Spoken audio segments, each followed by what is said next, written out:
की शुरुआत होती है जापान में, जहां 2 लाख से ज्यादा जबरदस्त निंजाज मौजूद हैं, जो देखने में तो आम आदमियों जैसे ही लगते हैं, लेकिन असल में वो बहुत ही खतरनाक जिंदगियां जीते हैं। सुजुकी एक निचले स्टार की निंजा है, जो मैगजीन एडिटर के रूप में आम लोगों के बीच रहती है। एक दिन अचानक उसे एक मैसेज आया। उसने जल्दी से अपने राइटर को अलविदा कहा और एक पुल की तरफ बढ़ी। वहाँ पहुंची तो उसे एक रशियन आदमी दिखाई दिया, जो कि निंजाज का शिकार करता है। इसी आदमी को मारने का मिशन उसे दिया गया है। उस आदमी ने सुजुकी पर गोली चलाई, जिससे बचकर सुजुकी ने अपनी हील से वार किया, जो अचानक से 2 तीखे खंजरों में बदल गई। वो आदमी जैसे तैसे बचा और अपनी बंदूक से सुजुकी पर गोलियां चलाता रहा, लेकिन सुजुकी ने बचकर कुछ निंजा स्टार्स उसकी तरफ फेंके और फिर पीछे से आकर उसके गहनों पर लात दे मारी। लेकिन फिर भी वो आदमी रुका नहीं। उस पर सुजुकी के करंट वाले डंडे का भी असर नहीं हुआ और उसने सुजुकी को जमीन पर पटक दिया। कुछ दूरी से एक दूसरा निंजा ये सब कुछ देख रहा था। इस निंजा का नाम केटो है, जो कि एक हाई रैंक निंजा है। अब वो उसे गोली मारने ही वाला था कि ऐन वक्त पर उसकी बाजू में एक टूथपिक आकर लगी। जैसे ही उसने पलट कर देखा तो एक लड़का उसकी तरफ भागता हुआ आ रहा था। ये भी एक निंजा है जिसका नाम है कुरो।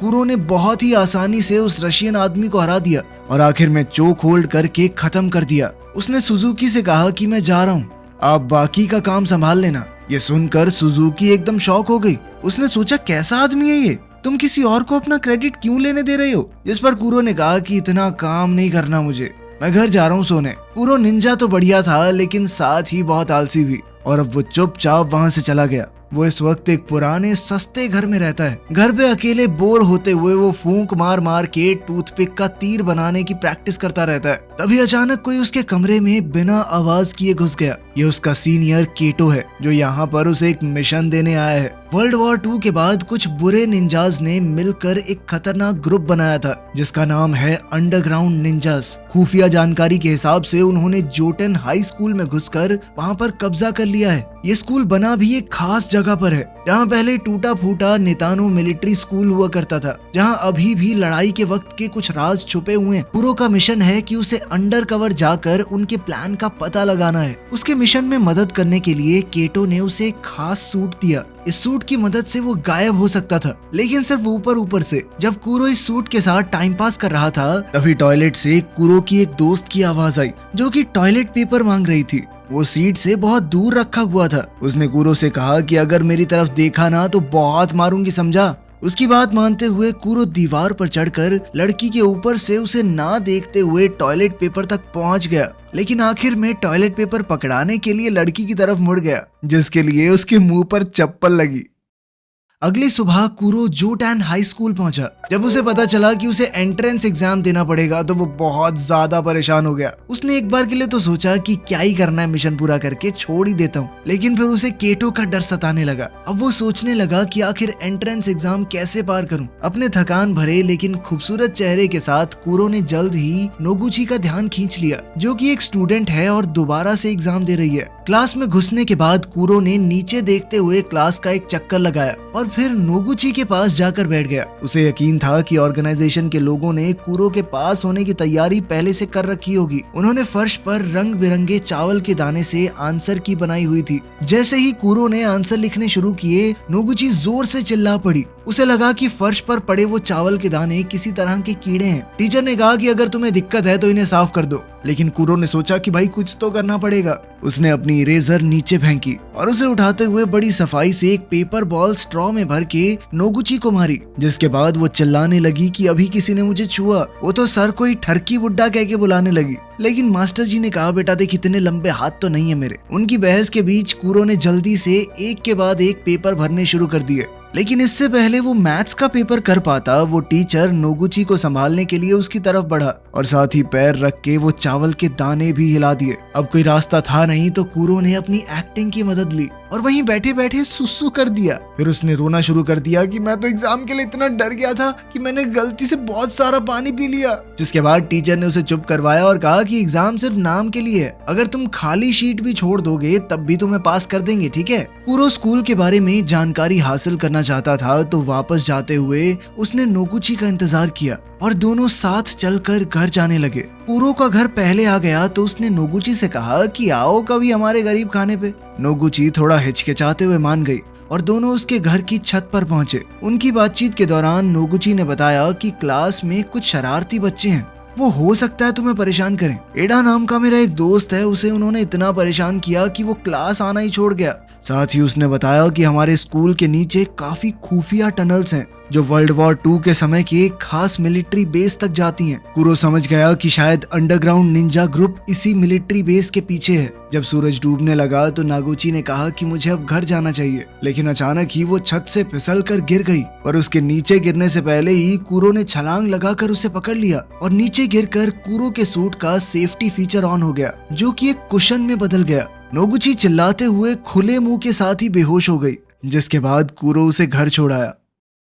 उसी रात एक लुच्चा लड़का अपने ड्रोन को उसकी पड़ोसन दोस्त कवाडो के बाथरूम के पास उड़ाने की कोशिश कर रहा था, पर वो नहीं जानता था कि कुरो अपना इनविजिबल सूट पहनकर वहीं बैठा है। उसने अपने खास डंडे से लड़के को बिजली का झटका दे दिया। दरअसल ये लड़का नोगुची का दोस्त ईडा ही है। कुरो ने उसे कवाडो से माफी मांगने को कहा और अगले दिन स्कूल ले गया, ये कहकर कि डर मत, मैं तुझे बचाऊंगा, लेकिन 500 की पत्ती लगेगी हर रोज। स्कूल पहुंचते ही वो लड़के फिर से ईडा को परेशान करने लगे, लेकिन इस बार शायद उन्होंने गलत दिन चुना था क्योंकि आज कुरो भी यहाँ था। कुरो ने अपने पैर से ईडा का पैर पकड़ा और धम से उस दूसरे लड़के पर हमला करवा दिया, जिसके बाद वो लड़का दर्द से कूदने लगा। ईडा को तो समझ ही नहीं आया कि हुआ क्या, और फिर कुरो पीछे की लाइन में जाकर बैठ गया। वो किताब भी नहीं लाया था, जिसके बाद साथ बैठी लड़की साटो ने उसे अपनी किताब दी, जिसके बाद नोगुची उसे जलन भरी आंखों से देखने लगी। तभी उसके चेहरे पर एक लाल रोशनी पड़ी जो कि एक लेजर लाइट है। ये दरअसल निंजास का सिग्नल है एक दूसरे से बात करने का।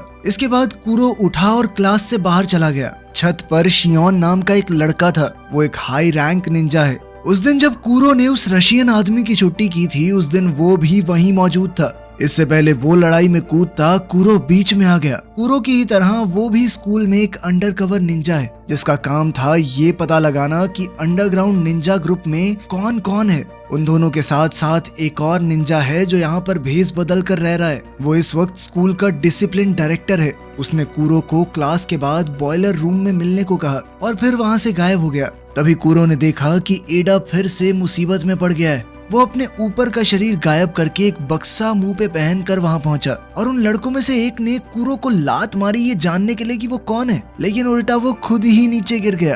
कुरो ने पहले उसकी गेम बिठाई और फिर एडा के पीछे खड़ा होकर उसके हाथ पकड़ लिए। उसने एडा के हाथ से ही दूसरे लड़के को जबरदस्त मुक्का दिया ताकि स्कूल में कुरो का नहीं एडा का नाम हो। इसके बाद कुरो बॉयलर रूम में डायरेक्टर से मिलने पहुंचा। डायरेक्टर ने अचानक पीछे से एक तलवार निकाली और कुरो पर हमला कर दिया। वो दोनों एक दूसरे को अंडरग्राउंड निंजा ग्रुप का मेंबर समझ रहे थे। कुरो ने डायरेक्टर के हर एक वार का जबरदस्त जवाब दिया। जब उसे पता चला कि डायरेक्टर अंडरग्राउंड निंजा ग्रुप से नहीं जुड़ा हुआ तो उसने कहा कि पीछे हट जाइए, हमारी सैटेलाइट ने आपके ऊपर निशाना साध रखा है, अगर मैं चाहूँ तो 1 सेकंड में खत्म कर सकता हूँ आपको। लेकिन डायरेक्टर को लगा कि कुरो बकवास कर रहा है, उस जैसे लो क्लास निंजा के पास सैटेलाइट का एक्सेस हो ही नहीं सकता। लेकिन तभी आसमान से सैटेलाइट ने लेजर से हमला किया और डायरेक्टर की तलवार बीच से काट दी। डायरेक्टर समझ गया कि इससे पंगा नहीं लेना, जिसके बाद कुरो वहां से चला गया। बाहर निकलते ही उसने देखा कि उसकी क्लास की सबसे फेमस लड़की मित्सुकी उसका इंतजार कर रही थी। वो कुरो को देखकर कुछ अजीब से तरीके से मुस्कुराई और बिना कुछ कहे वहां से चली गई।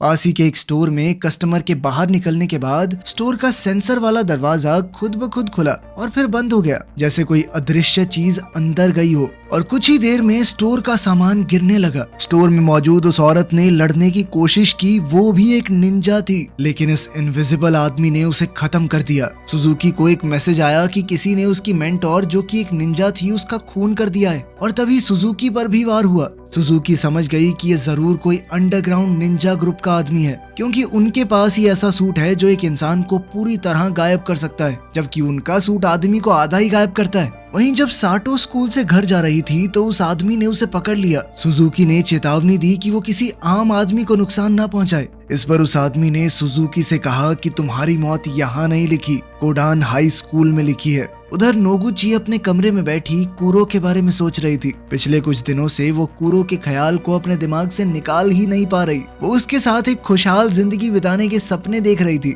और तभी हमने देखा कि कुरो उसके बिस्तर के पास आधी रात को चुपचाप उसे घूरते हुए बैठा था। कुरो ने उसे बताया कि स्टोर में काम कर रही एक निंजा को मार दिया गया है और उसे डर है कि अंडरग्राउंड निंजा गैंग हमला करने वाली है, उनके स्कूल में बहुत ही जबरदस्त लड़ाई छिड़ने वाली है। उसने नागुची से कहा कि तुम कुछ दिनों के लिए स्कूल मत आना, ठीक है? और फिर बिना कुछ कहे कुरो खिड़की से बाहर कूदकर गायब हो गया। इसके बाद हम एक आदमी को इस तरह भागते हुए देखते हैं मानो कोई उसकी जान के पीछे पड़ा हो। अचानक एक निंजा स्टार उसका पीछा करने लगा और मौका मिलते ही उसकी टांग में जा घुसा, जिसके बाद वो आदमी गिर पड़ा। इस आदमी का नाम सारुटा है, जो पहले कुरो की टीम यानी NIN का ही एक निंजा था, लेकिन अब उसने वो ग्रुप छोड़ दिया था। इसके बाद उसका पीछा कर रहे उस इनविजिबल आदमी ने कहा कि क्या वो अंडरग्राउंड निंजास के साथ जुड़ना चाहेगा। सारुटा इसके लिए 1 सेकंड में मान गया और कहने लगा कि लोगों को मारने में तो मुझे बहुत मजा आता है, बताओ कौन है टारगेट। पता चलता है कि जो इनविजिबल निंजा सभी निंजास को मार रहा था वो कोई और नहीं बल्कि सारुटा ही है। अगली सुबह जब एक स्टूडेंट स्कूल जा रहा था तो सारुटा ने एक ही झटके में उसकी मुंडी उड़ा दी और बॉडी को अपने साथ ले गया। उधर कुरो के मना करने के बावजूद भी नोगुची उसे ढूंढते हुए स्कूल पहुंची। तभी स्कूल के डायरेक्टर ने उसे देख लिया। नोगुची ने हड़बड़ाकर सब कुछ बता दिया कि कुरो ने उसे बताया था कि स्कूल तबाह होने वाला है। डायरेक्टर समझ गया कि लड़ाई छिड़ने ही वाली है। उसने नोगुची को एक अंगूठी दी और कहा कि ये कुरो को दे देना, उसे ढूंढने की कोशिश करो, ये बहुत जरूरी है। कुछ देर बाद सारुटा उस स्टूडेंट की बॉडी के साथ क्लास में पहुंचा। अभी भी उसे कोई देख नहीं पा रहा था और अचानक से वो बिना सर का शरीर सबके बीच में आकर गिरा। क्लास में हड़कंप मच गया और सारुटा एक के बाद एक स्टूडेंट्स को खत्म करने लगा। कुछ स्टूडेंट्स कमरे से निकलने में कामयाब हो गए, लेकिन सारुटा अब भी उनके पीछे था। जल्द ही सुजुकी और शियोन को खबर मिली कि अंडरग्राउंड निंजास का एक आदमी स्कूल में आतंक मचा रहा है। सुजुकी ने अपनी आंखों के सामने ये खून खराबा देखा। उसने अपनी छड़ी